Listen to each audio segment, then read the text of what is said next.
സംസ്ഥാന ബജറ്റ് ഇന്ന് അവതരിപ്പിക്കും. തദ്ദേശ തെരഞ്ഞെടുപ്പ് അടുത്തതിനാൽ കയ്യടി നേടുന്ന പ്രഖ്യാപനങ്ങൾ KN ബാലഗോപാലിന്റെ 5ാം ബജറ്റിൽ ഇടം പിടിച്ചേക്കും. ക്ഷേമ പെൻഷൻ വർദ്ധിപ്പിക്കുന്നതിനൊപ്പം വയനാട് പുനരധിവാസത്തിന് പ്രത്യേക പാക്കേജും പ്രഖ്യാപിച്ചേക്കും. അധിക വിഭവ സമാഹരണം ലക്ഷ്യമിട്ടുകൊണ്ട് നികുതിയേതര ഫീസുകളും കൂട്ടിയേക്കും. സാമ്പത്തിക അവലോകന റിപ്പോർട്ടും ഇന്ന് നിയമസഭയിൽ വയ്ക്കും.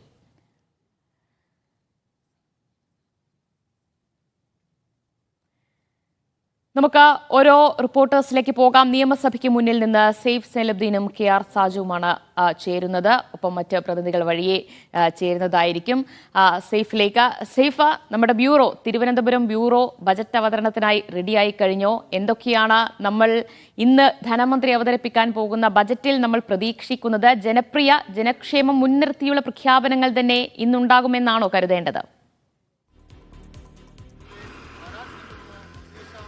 അത് ദിവ്യ ആദ്യം സൂചിപ്പിച്ച പോലെ തന്നെ തദ്ദേശ തെരഞ്ഞെടുപ്പ് വരാൻ പോവുകയാണ്. തദ്ദേശ തെരഞ്ഞെടുപ്പിന് മുന്നോടിയായിട്ടുള്ള അവസാനത്തെ ബജറ്റാണ്. അതുകൊണ്ട് തന്നെ ജനപ്രിയ പ്രഖ്യാപനങ്ങൾ ബജറ്റിൽ ഉണ്ടാകും എന്ന കാര്യത്തിൽ സംശയമില്ല. അത് ഏത് അളവ് വരെ പോകും എന്നുള്ളതാണ് ഇനി നോക്കി കാണേണ്ടത്. കാരണം വലിയ സാമ്പത്തിക പ്രതിസന്ധി സംസ്ഥാനം നേരിടുന്നുണ്ട്.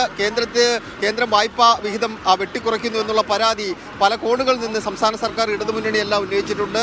നിയമപരമായി നേരിടാൻ വേണ്ടിയുള്ള തീരുമാനമെടുക്കുകയും കോടതിയെ സമീപിക്കുകയും എല്ലാം ചെയ്തിട്ടുണ്ട്. അങ്ങനെ വലിയ സാമ്പത്തിക പ്രതിസന്ധിക്കിടയിലാണ് ബജറ്റ് അവതരിപ്പിക്കുന്നത്. പക്ഷേ ആ സാമ്പത്തിക പ്രതിസന്ധി ബജറ്റിൽ എങ്ങനെ ഇടം പിടിക്കും? അതായത് തദ്ദേശ തെരഞ്ഞെടുപ്പിന് തൊട്ടു മുമ്പുള്ള ബജറ്റ് അവതരണമായതുകൊണ്ട് തന്നെ ആ പ്രതിസന്ധി നിഴലിക്കാതിരിക്കാൻ വേണ്ടി എന്തൊക്കെ ചെയ്യും എന്നുള്ളതാണ് നോക്കിക്കാണേണ്ടത്.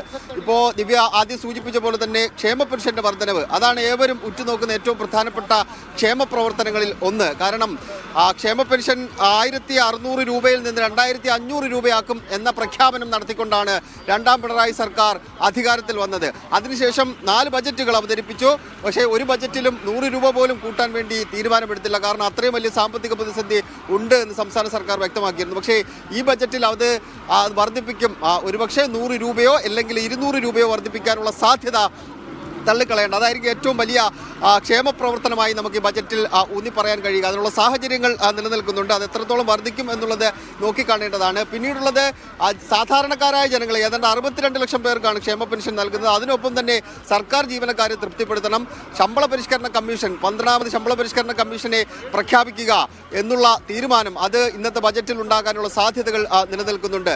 പിന്നീടുള്ളത് വയനാട് പുനരധിവാസവുമായി ബന്ധപ്പെട്ട കാര്യമാണ്. വയനാട് പുനരധിവാസത്തിന് എന്തൊക്കെ കാര്യങ്ങൾ സംസ്ഥാന സർക്കാർ ചെയ്യും? കേന്ദ്രത്തിൽ നിന്ന് ഇതുവരെ സാമ്പത്തികമായ ധനസഹായം ഒന്നും ലഭ്യമായിട്ടില്ല. L3 പട്ടികയിൽ വയനാട് ദുരന്തത്തെ പെടുത്തി എങ്കിൽ പോലും കേന്ദ്ര സർക്കാരിന്റെ ഭാഗത്ത് നിന്ന് സാമ്പത്തികമായ സഹായം ലഭ്യമായിട്ടില്ല. അതുകൊണ്ട് വയനാട് പുനരധിവാസം 1 വർഷത്തിനുള്ളിൽ പൂർത്തിയാക്കുമെന്ന് നയപ്രഖ്യാപന പ്രസംഗത്തിൽ പറഞ്ഞ സർക്കാർ അതിനുള്ള പണം എവിടെ നിന്ന് കണ്ടെത്തും എന്നുള്ള ചോദ്യം നിലനിൽക്കുന്നുണ്ട്. അത് ബജറ്റിലാണ് അതിൻ്റെ കാതലായ കാര്യങ്ങൾ നിലനിൽക്കുന്നത്. എങ്ങനെയായിരിക്കും അതിന് പണം കണ്ടെത്തുക, സെസ് ഏർപ്പെടുത്തുക എന്നുള്ളതായിരിക്കും ഒരുപക്ഷെ സംസ്ഥാന സർക്കാരും KN ബാലഗോപാലും ചെയ്യാൻ പോകുന്ന കാര്യം. അതിനൊപ്പം തന്നെ വിഴിഞ്ഞം ഈ അന്താരാഷ്ട്ര തലത്തിൽ തന്നെ ശ്രദ്ധയാകർഷിച്ച ഒരു പദ്ധതിയായി ഇതിനോടകം തന്നെ മാറിക്കഴിഞ്ഞിട്ടുണ്ട്. അതിനുള്ള ധനസഹായം, അതിനൊപ്പം തന്നെ നികുതി വർദ്ധിപ്പിക്കാൻ വേണ്ടിയുള്ള ചില ഇടപെടലുകൾ, അതെങ്ങനെയായിരിക്കും?